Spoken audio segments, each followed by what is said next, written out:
मेरे प्यारे बच्चों, मैं देव प्रकाश इन्वेशन क्लासेस में आपका स्वागत करता हूं। पिछले क्लास में हम लोगों ने मैथ में एक्सरसाइज 4.3 का जो पहला पार्ट था कि जो भी द्विघात समीकरण होता है, द्विघात समीकरण को पूर्ण वर्ग बनाकर विधि द्वारा कैसे हल किया जाता है उसको देखा था। अगर आप इस वीडियो को पहली बार देख रहे हैं तो डिस्क्रिप्शन में मैं आपको लिंक दे दूंगा, जो भी पहले का वीडियो आप उसको देख लीजिएगा, फिर आप इस वीडियो को देखिएगा। तो आइए शुरू करते हैं। आज हमको जो पढ़ना है वह है कि द्विघाती सूत्र द्वारा द्विघात समीकरणों का हल कैसे निकाला जाता है। ठीक, तो द्विघाती सूत्र होता है जिसको हम बोलते हैं क्वाड्रेटिक फार्मूला। तो सबसे पहली बात यहाँ पर क्वाड्रेटिक फार्मूला आप निकालते कैसे हैं और उसको निकाला कैसे जाता है। तो जो क्वाड्रेटिक फार्मूला आता है और जो कल हमने सीखा था कि पूर्ण वर्ग बनाकर जो हल करने की विधि होती थी, दोनों आपका सेम ही है, क्योंकि जो क्वाड्रेटिक फार्मूला जो आता है आपका उसी विधि के द्वारा निकाला जाता है। सबसे पहले हम कल के प्रोसेस को दोहराते हुए क्वाड्रेटिक फार्मूला को निकालेंगे। कुछ वहाँ पर कंडीशन होता है, जैसे डिस्क्रिमिनेंट भी आएगा वहाँ पर आपका विविधकर, तो इन सब की चर्चा होगी और वहाँ से हम देखेंगे कि x का आपका जो भी वैल्यू होगा अल्फा और बीटा वो प्राप्त होगा। ठीक, आइए हम शुरू करते हैं द्विघाती सूत्र द्वारा समीकरणों का, द्विघात समीकरणों का हल। तो इसमें सबसे पहले क्या करना होगा, आपको मानना होगा कि एक आपके पास द्विघात समीकरण है x square plus b x plus c equal to 0, जहाँ ए नॉट इक्वल टू 0 होना चाहिए। ये आपका हो गया कि एक द्विघात समीकरण है जो कि अपने मानक रूप में है। तो आपको मालूम है कि हम क्या करते हैं, इस पूरे समीकरण को हम क्या करते हैं, ए से डिवाइड करते हैं। लिखेंगे समीकरण के दोनों पक्षों में, समीकरण के दोनों पक्षों में ए से भाग देने पर। देखो, मैंने आपको पहले ही बताया कि यह जो विधि है आपका पूर्ण वर्ग बनाकर जो हम हल करते थे द्विघात समीकरण को, वही विधि है। ठीक है, जो भी स्टेप होगा सारा वही चलेगा। तो उसमें हम क्या करते थे, कल किए थे कि जो एक्स स्क्वायर का जो कोफिशिएंट होता है उस कोफिशिएंट को इस तरह करना होता है कि पूर्ण वर्ग के रूप में आ जाए। तो मैंने तरीका बताया था कि जो भी इसका कोफिशिएंट है उसी से आप इसको डिवाइड कर दो सब में। तो हम डिवाइड अगर करेंगे तो मिलेगा हमारे पास x square plus b by a into x plus c by a equal to 0। कोई दिक्कत? अब क्या कीजिए, इसके बाद अगले स्टेप में x square plus b by a into x, कोई दिक्कत, प्लस जो x का कोफिशिएंट है उसका आप आधा ले लो। ठीक ना, तो b बाई 2a इसका होल स्क्वायर कर दीजिए, माइनस b बाई 2a का whole square plus c by a equal to 0। यहाँ पर मैंने जितना का स्क्वायर किया है उतना ही जोड़ा है, उतना ही मैंने घटा दिया है। तो आपका जो समीकरण है, समीकरण पर कोई प्रभाव नहीं पड़ेगा इससे। ठीक है, अब इसको हम ऐसे भी लिख सकते थे, x square plus 2 into b बटे में 2a into x plus b by 2a का whole square minus b by 2a का whole square plus c by a equal to 0। कोई दिक्कत?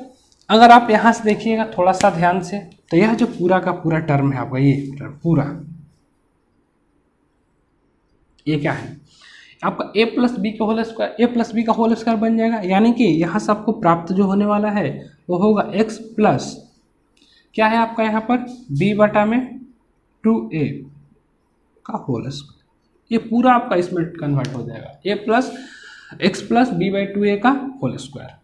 इधर आपका क्या बचा, माइनस बी स्क्वायर बटे में 4a square plus c by a equal to 0।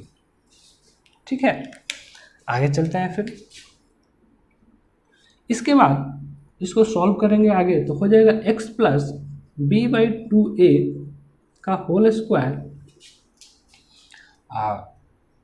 इसको हल कर दिया जाए तो हो जाएगा माइनस एलसीएम दोनों का 4a स्क्वायर आ जाएगा, ठीक ना। यहाँ से आ जाएगा v स्क्वायर और यहाँ से क्या आ जाएगा प्लस a से इसमें डिवाइड कीजिए कितने बार में 4a, तो 4a c इक्वल टू आ जाएगा आपका 0।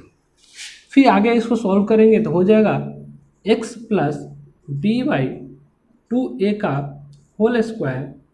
आप इसको पूरे टर्म को उधर लेकर चलेंगे, इधर क्या आपका माइनस में है, इधर जाएगा तो क्या आ जाएगा प्लस हो जाएगा, तो बन जाएगा आपका बी स्क्वायर प्लस 4ac बटे में 4a स्क्वायर। सही है, कोई दिक्कत?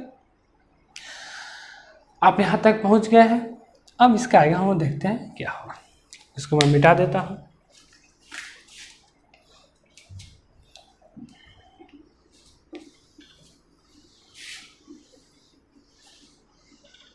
चलिए अब ये आपको जो भी यहाँ पर मिला उसको एक बार फिर से यहाँ पे लिखते हैं।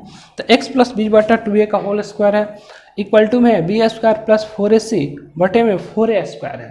तो अगर हमको यहाँ से x का वैल्यू निकालना है हम क्या करेंगे, दोनों तरफ इसमें वर्गमूल लेंगे, दोनों का वर्गमूल लेंगे, दोनों साइड में वर्गमूल करेंगे, लिखेंगे फिर दोनों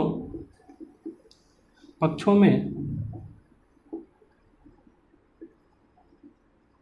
वर्गमूल करने पर, ठीक। तो अगर इसका आपको वर्गमूल करो तो आ जाएगा x plus b by 2a बचेगा और इधर जब जाएगा तो ये हो जाएगा आपका प्लस माइनस, ठीक, b square minus 4ac under root में बटे में इसका भी हो जाएगा ना, तो इसका हो जाएगा 4a स्क्वायर, इस तरह लिख सकते हैं। या फिर आप इसको थोड़ा सा और हल कर दीजिए तो हो जाएगा x plus b by 2a plus minus under root में बी स्क्वायर माइनस 4ac बटे में यहाँ पे क्या हो जाएगा 2a। कोई प्रॉब्लम? अब देखिए अगर आप यहाँ तक पहुँच जाते हैं तो यहीं पर आपको जाकर थोड़ा सा रुकना है। यहाँ पर मालूम होगा जब हम स्क्वायर रूट लेते हैं यहाँ पर दोनों साइड में, तो जब भी स्क्वायर रूट से कोई चीज़ बाहर आता है तो आपका प्लस माइनस साथ में आता है, तो इसके वजह से यहाँ पर आपको प्लस माइनस आ गया है, ठीक। अब देखो यहाँ पर जो कुछ भी निकल कर आया है, अगर हम b बटा में जो 2 है इसको उधर कर दें तो हमारा जो वैल्यू निकालना था वह निकल कर आ जाएगा। यहाँ से x को ये इधर छोड़ दें, b बटा में 2 है इसको हम इधर लेकर चलते हैं, ठीक। तो हो जाएगा माइनस b बटे में 2a plus minus under root में बी स्क्वायर माइनस 4ac बटे में 2, ठीक। अब देखो यहाँ पर क्या है प्लस और माइनस है, तो आप यहाँ से इसका x का दो वैल्यू लिख सकते हैं। कैसे तो लिख सकते हैं हम लोग, x बराबर माइनस बी बटे में 2a प्लस अंडर रूट में बी स्क्वायर माइनस 4ac बटे में 2a। या फिर एक वैल्यू और लिखा गया यहाँ से आपका x बराबर माइनस बी बाई 2a और माइनस यहाँ से प्लस लिया एक बार माइनस लेंगे, माइनस अंडर रूट में बी स्क्वायर माइनस 4ac बटा में 2a, ठीक ना। x का दो वैल्यू मिलेगा यहाँ से आपको, इसको और सोल्व करेंगे आगे। x बराबर हो जाएगा एलसीएम इसका कितना हो जाएगा 2a दोनों का, ये minus b plus under root में बी स्क्वायर माइनस 4ac और इसका दूसरा वैल्यू आ जाएगा वो हो जाएगा x बराबर एलसीएम ले लीजिए, यहाँ पर 2 आ जाएगा, फिर 2a minus b minus root b square minus 4ac, ठीक। तो आप यहाँ पे देखिएगा कि x का यहाँ पर हमको दो वैल्यू मिलेगा, एक मिलेगा x बराबर minus b plus under root में बी स्क्वायर माइनस 4ac बटा में 2a और एक वैल्यू मिलेगा आपको x बराबर minus b minus under root b square minus 4ac बटा में 2a। ठीक है, यहाँ तक कोई प्रॉब्लम आपको क्लियर है सारा कुछ? ठीक है, अब देखिए यहीं पर आपको थोड़ा सा एक चीज़ और सोचना होगा कि जो अंडर रूट में जो बी स्क्वायर माइनस 4ac आ रहा है, ये आपको बहुत ही इम्पॉर्टेंट चीज़ है। ये जो अंडर रूट में बी स्क्वायर माइनस 4ac आपको आ रहा है, यही आपका सब कुछ डिसाइड करता है। जो भी द्विघात समीकरण है, द्विघात समीकरण का जो मूल होगा, कि ऐसा कि मूल की जो प्रकृति होगी वो कैसे होगी, वास्तविक मूल होगा कि वास्तविक मूल नहीं होगा, सब कुछ डिसाइड होगा आपके बी स्क्वायर माइनस 4ac के वैल्यू से इसका मान कितना आता है। ठीक है, तो आगे चलते हैं, फिर इस पर चर्चा करते हैं हम लोग बी स्क्वायर माइनस 4ac और यह जो भी आए, चलिए ध्यान देते हैं। इसके बाद लिख सकते हैं यदि b square minus 4ac greater than and equal to 0 हो तो द्विघात समीकरण के दो वास्तविक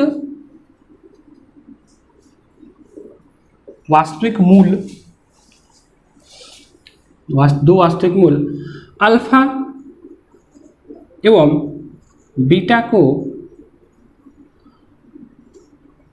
निम्नलिखित सूत्र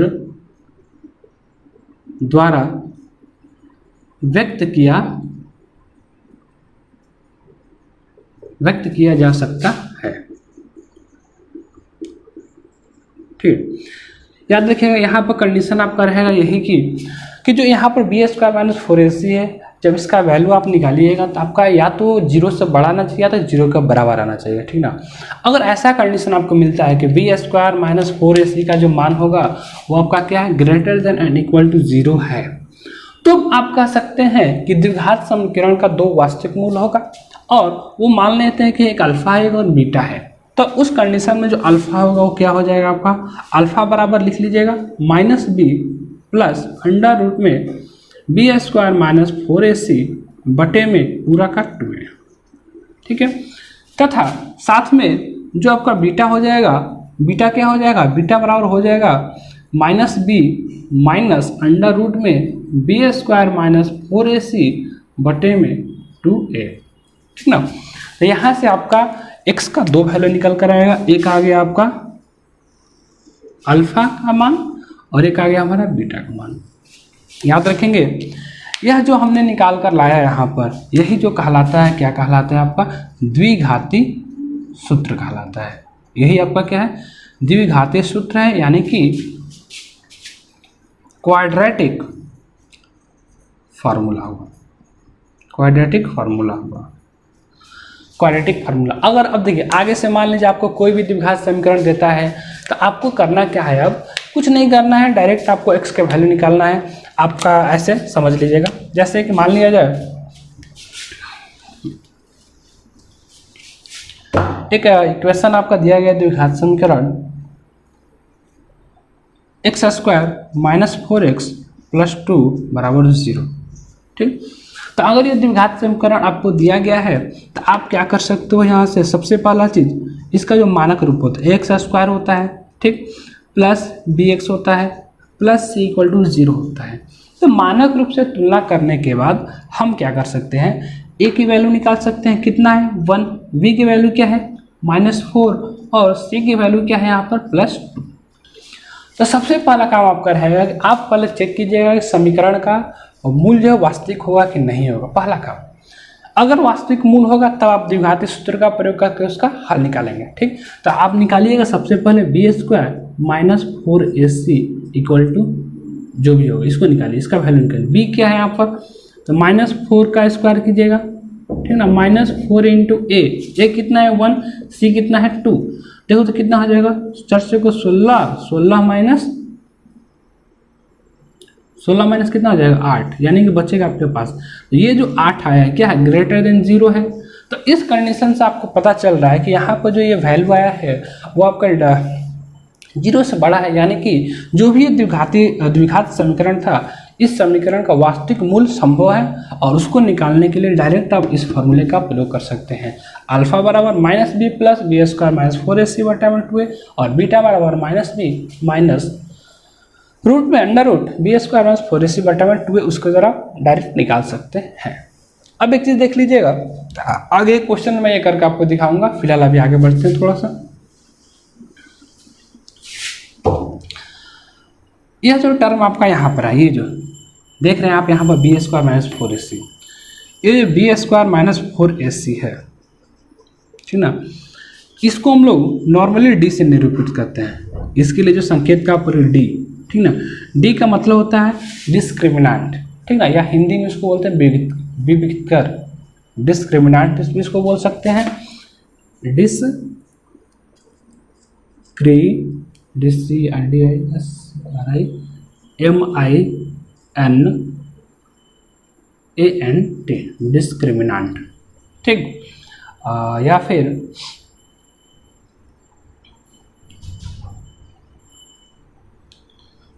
हिंदी में इसको बोलते हैं विविक्तर,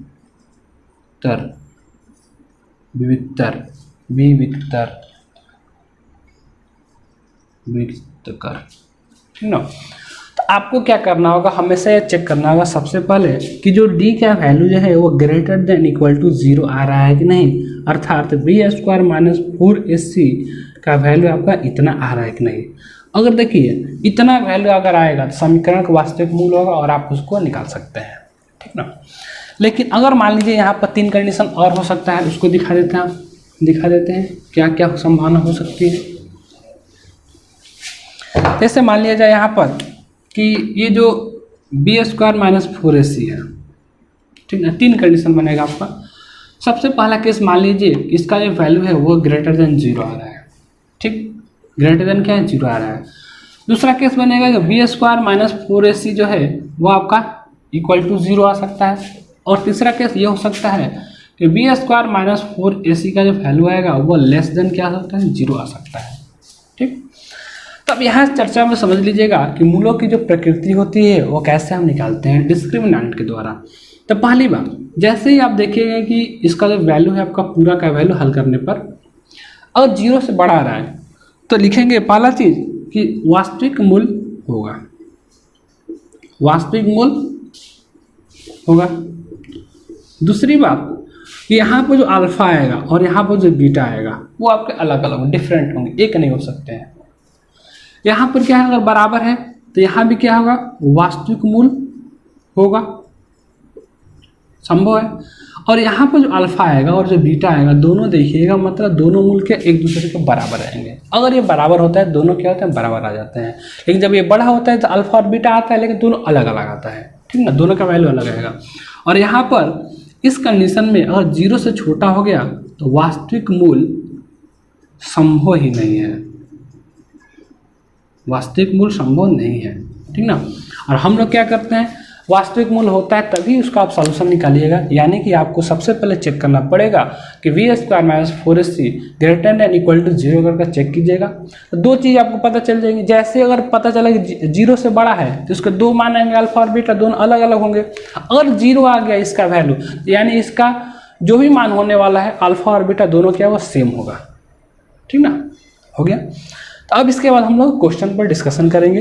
आपका द्विघाती सूत्र भी हो गया। क्वेश्चन क्या स्टार्ट है, चलिए अब हम लोग कुछ क्वेश्चन करते हैं। द्विघात समीकरण का हल हम निकालेंगे और उसमें द्विघाती सूत्र का प्रयोग करेंगे।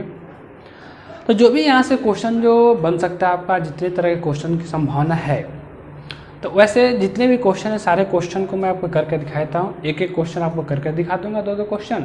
बाकी सारे क्वेश्चन आप किताब का NCERT हो या RD शर्मा हो या RS अग्रवाल या KC सिन्हा, जो बुक आप बनाते हो, या भारती भवन हो, आप बना लीजिएगा उससे, ठीक है। तो जैसे सबसे पहला जो क्वेश्चन आपका पूछा जा सकता है, यहाँ से पूछेगा कि निम्नलिखित द्विघात समीकरणों का विविक्तर ज्ञात करें, ठीक ना। तो जो डिस्क्रिमिनेंट जो होता है, याद रखिए, इसका जो हम लोग डिस्क्रिमिनेंट निकालना चाहेंगे तो डिस्क्रिमिनेंट कैसे निकालेंगे, ये आपका पहला क्वेश्चन पूछेगा। यह क्वेश्चन आपका ऑब्जेक्टिव में भी पूछा जा सकता है और सब्जेक्टिव में पूछा जा सकता है, लेकिन मैक्सिमम चांसेस यही बनते हैं कि ये जो क्वेश्चन आपका पूछे कभी भी डिस्क्रिमिनेंट निकालने के लिए तो आपका ऑब्जेक्टिव में ही पूछेगा। तो देखिए सबसे पहले क्या करते हैं, आपको यहाँ पर दिया क्या है उसको देख लीजिए। क्वेश्चन में दिया गया है समीकरण क्या दिया गया, एक्स स्क्वायर दिया गया है -4x + 2 = 0। तो यह जो द्विघात समीकरण आपको दिया गया है, क्या यह अपने व्यापक रूप में है? तो हम देखते हैं कि यह अपने व्यापक रूप में है। तो नीचे लिखेंगे यह समीकरण x² + bx + c = 0 के रूप का या प्रकार का है,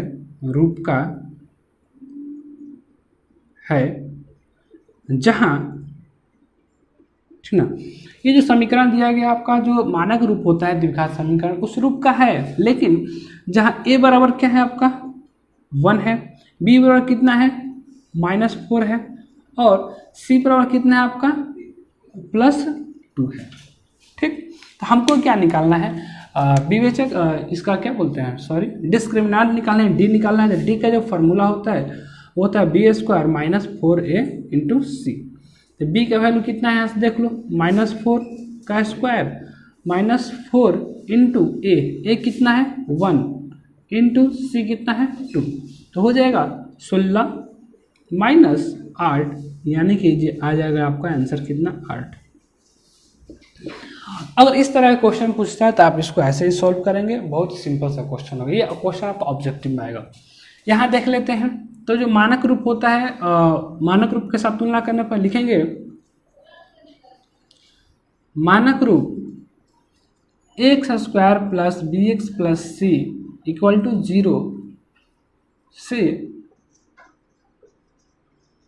तुलना करने पर।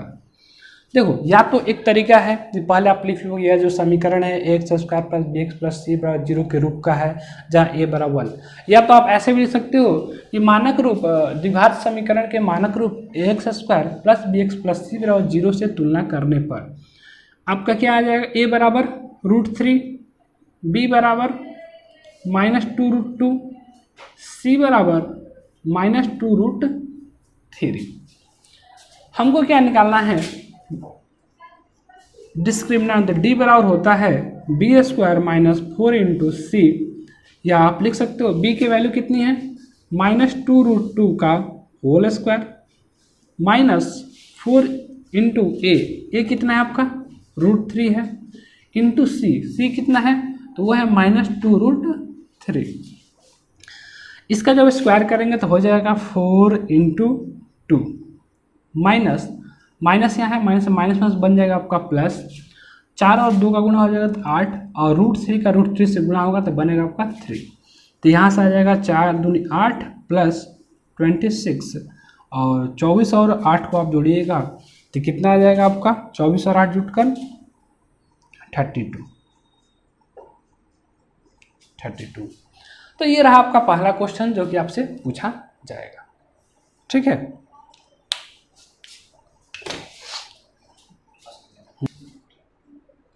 चलिए आइए हम अब एक दूसरा और क्वेश्चन करते हैं, बहुत ही अच्छा क्वेश्चन। और ये जो क्वेश्चन होगा आपका टाइप 2 का क्वेश्चन होगा। पहले क्वेश्चन में हमको केवल डिस्क्रिमिनेंट निकालना था, और यहाँ पे क्या करना है, क्वेश्चन को पहले पढ़ लीजिए। कह रहा है कि निम्नलिखित द्विघात समीकरणों के मूल यानी कि जो रूट होता है, यानी उसका जो हल होता है सॉल्यूशन, यदि उनका अस्तित्व हो तो द्विघाती सूत्र का उपयोग करके ज्ञात कीजिए। तो दो बातें, पहला चीज़ आपको मूल निकालना है, दूसरी बात कि अगर उनका अस्तित्व हो तभी निकालना है, और तीसरी बात कि द्विघाती सूत्र के उपयोग करके ही हमको निकालना है। तो सबसे पहले हम क्या करते हैं, शुरू करते हैं कैसे क्वेश्चन बनता है। तो यहाँ पर आपको जो समीकरण दिया गया है अपने व्यापक रूप में है, तो लिखेंगे इस समीकरण का व्यापक रूप या मानक रूप जो भी लिखना हो लिख लीजिएगा। मानक रूप x² + bx + c बराबर 0 से तुलना करने पर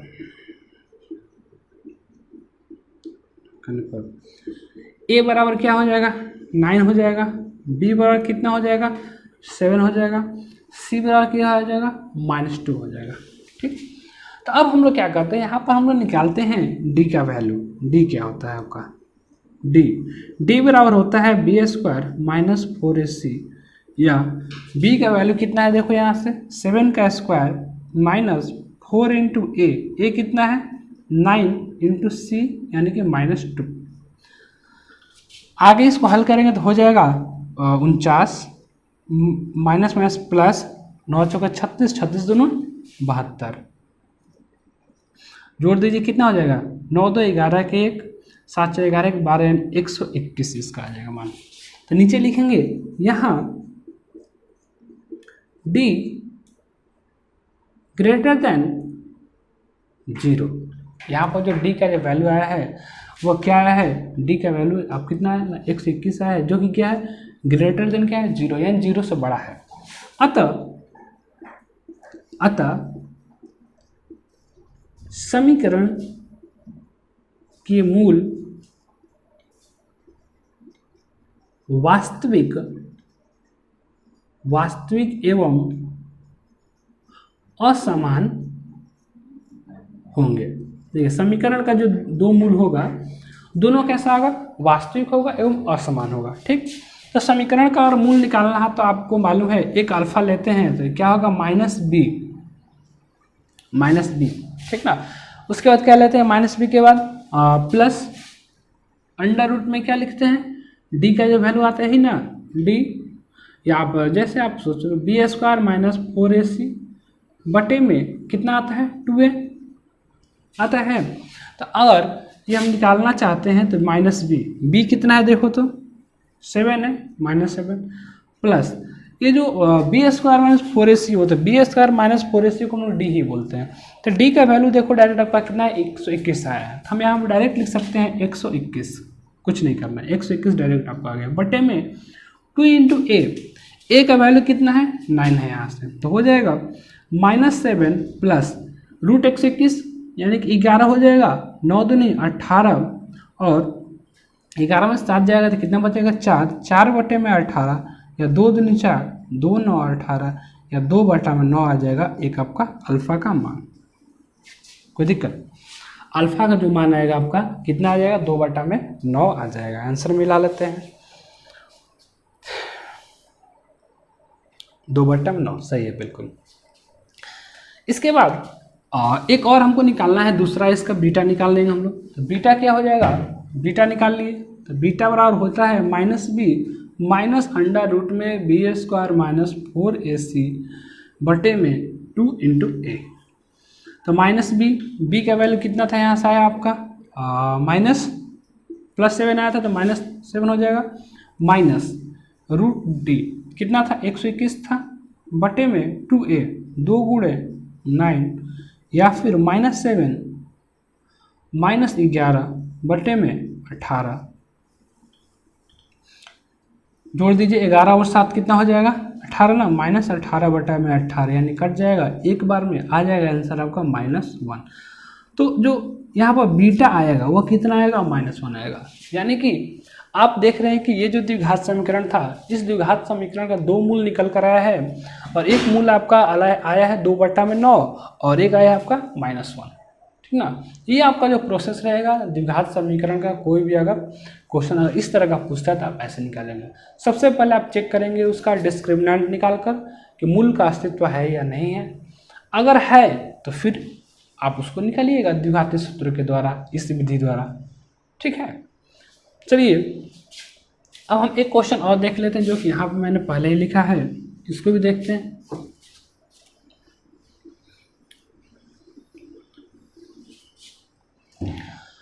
तो ये जो क्वेश्चन है आपका, इसमें कह रहा है कि सबसे पहले मानक रूप से तुलना करेंगे। मानक रूप ax² + bx + c = 0 से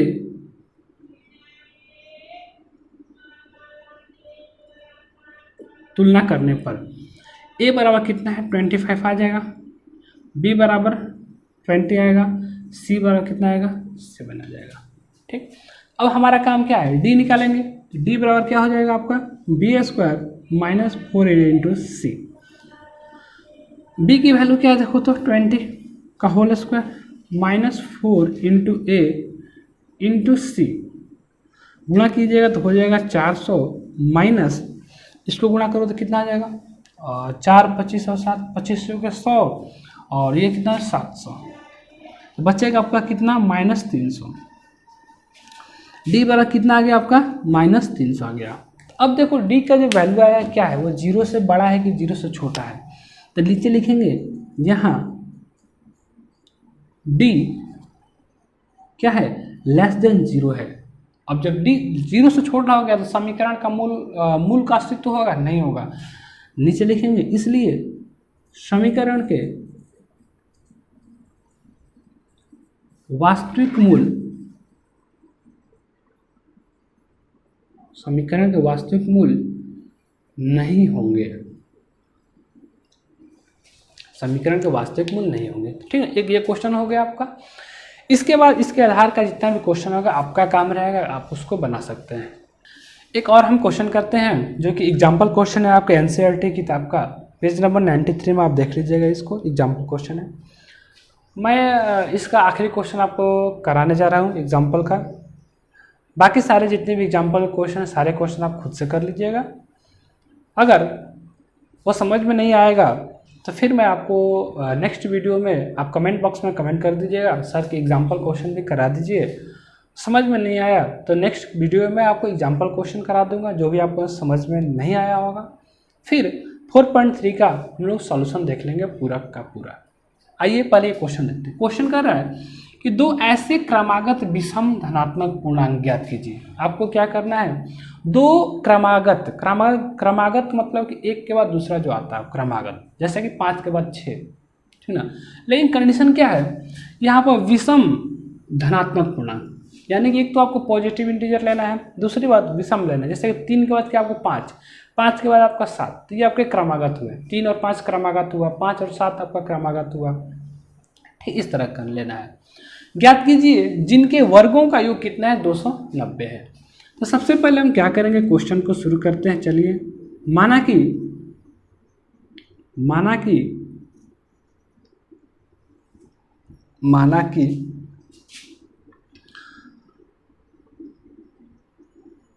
दोनों क्रमागत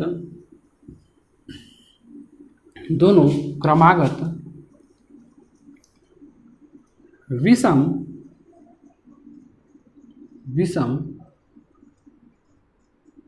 धनात्मक पूर्णांक में से छोटा पूर्णांक x है ना, इसलिए दूसरा विषम धनात्मक पूर्णांक हो जाएगा बराबर x+2। याद रखिएगा, और केवल क्रमागत संख्याएं कहती है तो हम लोग नॉर्मली x+1 लेते हैं या x-1 लेते हैं। लेकिन अगर कभी कहेगा विषम पूर्णांक, ठीक है, विषम पूर्णांक हमेशा तब मिलता है कि जब आप एक विषम पूर्णांक में आप 2 जोड़िएगा। जैसे मान लीजिए 3 एक विषम पूर्णांक है, आप इसमें अगर 2 जोड़ोगे तो कितना मिलेगा आपको 5 मिलेगा। लेकिन अगर 3 में आप 1 जोड़ देते हैं, जो कि 1 क्या है आपका सम पूर्णांक है कि विषम पूर्णांक है, विषम है। जैसे ही 3 में आप 1 जोड़िएगा तो क्या हो जाएगा, अब ये मिल जाएगा 4। अब ये कैसा मिल गया आपका, तो एक सम पूर्णांक हो जाएगा। इसलिए कभी भी हम लोग क्या करते हैं, विषम पूर्णांक का जो जनरल फॉर्म होता है वो आपका x+2, ठीक ना, इस तरह से आपका x+4 इस तरह का चलेगा। या पीछे की तरफ बढ़ेंगे तो x-2, ठीक, x-4 इस तरह का ये आपका क्रमागत विषम पूर्णांक का ये आपका रूप होगा। उसमें इधर वाला निगेटिव हो जाएगा और इसके इधर जा रहा है आपका पॉजिटिव रहेगा। ठीक है, ये ध्यान रखिए। आगे कभी क्वेश्चन पूछ सकता है ये निगेटिव भी दे सकता है, लेकिन यहाँ पर क्वेश्चन में क्या अगर धनात्मक लेना है तो हम लोग इधर वाला ही लेंगे। ठीक, आगे चलते हैं।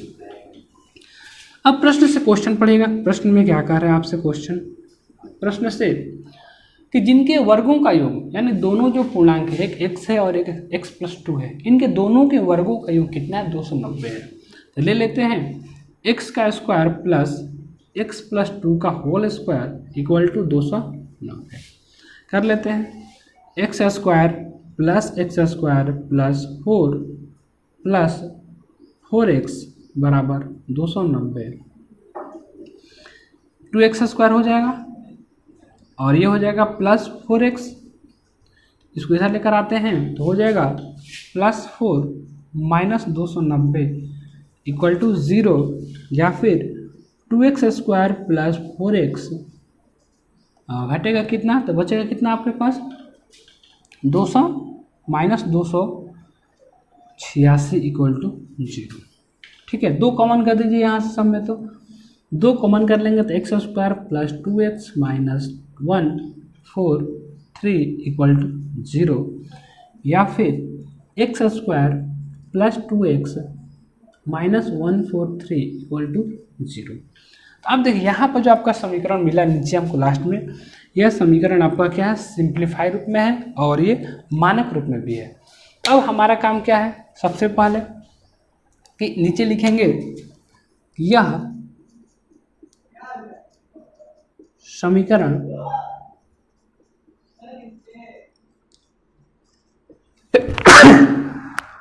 मानक रूप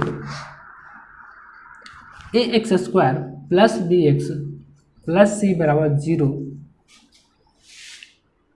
का है। इसलिए a बराबर क्या लिखेंगे, यहाँ से आपका 1 आ जाएगा, b बराबर कितना आ जाएगा 2 आ जाएगा, और c बराबर कितना आ जाएगा -143 आ जाएगा। ठीक ना। अब देखिए ये जो भी क्वेश्चन होता है, इस तरह क्वेश्चन में नॉर्मली जो होता है d अगर निकालिएगा तो d का जो वैल्यू आता है वो हमेशा आपका ग्रेटर देन इक्वल टू 0 ही आता है। ठीक ना, इसमें घबराने की कोई बात नहीं। यहाँ पर आप मन करे तो d निकाल भी सकते हैं, नहीं तो नहीं भी निकालेगा। आप डायरेक्ट इसका हल निकालिएगा। आपको मालूम है द्विघाती सूत्र, अब लिखेंगे द्विघाती सूत्र द्वारा, क्वेश्चन में कह रहा है द्विघाती सूत्र द्वारा निकालना है। तो x का वैल्यू निकालिए। अब x का 2 वैल्यू आता है, x बराबर कितना हो जाएगा -b प्लस रूट में b स्क्वायर माइनस 4ac बटे में कितना 2a, एक वैल्यू आएगा ये, या फिर एक वैल्यू और आएगा इसका x बराबर -b माइनस रूट में b स्क्वायर माइनस 4ac बटा में 2a, 2 वैल्यू आएगा। तब इसको अब हल कर लेंगे।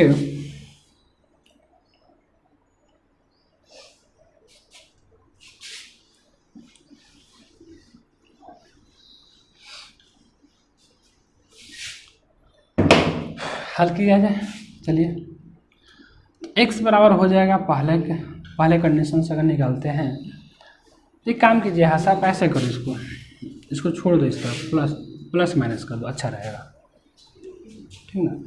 तो -b का वैल्यू कितना है आपका -2 हो जाएगा। ठीक, प्लस माइनस अंडर रूट में b का स्क्वायर, b कितना है 2 का स्क्वायर माइनस 4 इंटू a है 1 आपका इंटू c कितना है -143 बटे में क्या लेना है 2 इंटू a कितना है आपका 1 है।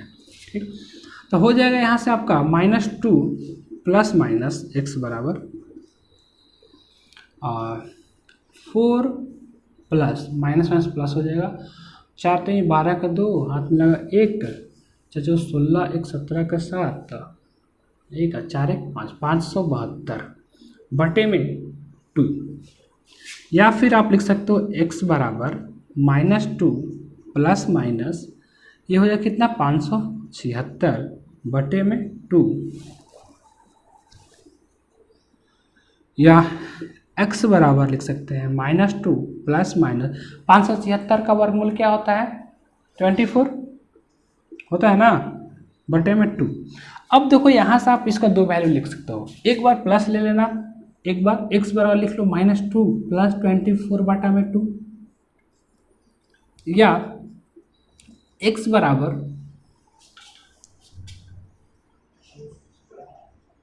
तथा x बराबर -2 -24/2। तो यहाँ से एक वैल्यू निकलेगा आपका, तो हो जाएगा 22/2, यानी कि 2 से काट जाएगा 11 बार में, यानी एक का वैल्यू आ गया कितना, x का मान आ गया 11। और यहाँ से निकालिएगा x का मान, तो -26/2 यानी कि 13, यानी आ जाएगा -13। देखो तो x का यहाँ से आप देखिएगा दो वैल्यू मिलेगा, एक आएगा आपका पॉजिटिव, एक आएगा निगेटिव। अब रही बात कि जो हमको क्वेश्चन में दिया है, क्वेश्चन कह रहा था कि विषम धनात्मक पूर्णांक लेना है, तो क्वेश्चन में पहले से आपको मेंशन है कि धनात्मक पूर्णांक लेना है, तो हम लोग क्या करेंगे, ये वाला छोड़ देंगे, इग्नोर करेंगे, और हम लोग किसको लेंगे, x बराबर जो पॉजिटिव माना है उसको लेंगे। तो फिर आगे लिखेंगे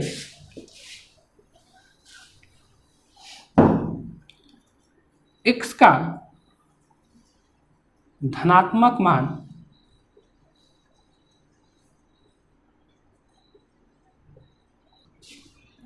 x बराबर कितना, 11। तो एक पहला जो हो जाएगा पूर्णांक आपका, इसलिए पहला विषम धनात्मक पूर्णांक आ जाएगा 11, और जो दूसरा होगा 4.3 है, आप उसको बना सकते हैं। नहीं अगर आपसे बनता है तो अगले वीडियो में 4.3 का आपको सॉल्यूशन पूरा का पूरा दिया जाएगा। ठीक है, धन्यवाद। वो हो जाएगा 11 + 2 यानी कि 13, यही आपका हो गया आंसर। तो इस तरह क्वेश्चन आपको पूछता है तो आप इसको ऐसे ही बनाएंगे। इसके अलावा एग्जाम्पल में कुछ और भी क्वेश्चन है, आप उसको करने का खुद से प्रयास करें, और उसके आधार पर आप प्रश्नावली जो है